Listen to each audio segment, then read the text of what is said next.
Hi అండి అందరికీ. ముందుగా వీడియో చూస్తున్న ప్రతి ఒక్కరికి కూడాను విశ్వవసునామ సంవత్సర ఉగాది శుభాకాంక్షలు. ఇంకా ఈ రోజైతే మా ఇంట్లో పూజ అయితే ఇలా చేసుకున్నాము. మేము ప్రతి సంవత్సరం కూడా ఉగాది రోజు ఏరు పోస్తామండి. ఉదయం 5 నుంచి 7:30 లోపు అయితే ఈ సంవత్సరం ఏరు పొయ్యాలంట.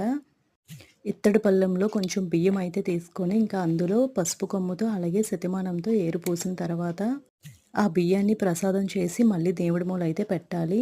ఇంకా ఇంట్లో అన్నీ చేసుకున్న తర్వాత మేము టెంపుల్‌కి కూడా వచ్చేసాము. ఇంటి దగ్గరలో అయితే వినాయకుడి టెంపుల్‌కైతే వచ్చాము.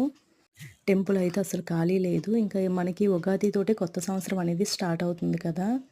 అలాగే ఉగాది రోజు తూర్పు వైపున ప్రయాణం చేస్తే చాలా మంచిదంట. ఇంకా మేమైతే ఈ టెంపుల్‌కొచ్చాము. ఈరోజైతే మన గణపతిని చాలా బాగా అలంకరించారు. ఇంకా ఇక్కడైతే మనకి ఉగాది పచ్చడి పెట్టారు. అలాగే హల్వా కూడా చేసి పెట్టారు ప్రసాదంగాను. వీడియో ఎవరికైనా నచ్చితే సబ్స్క్రైబ్ అండ్ లైక్. అందరికీ ఉగాది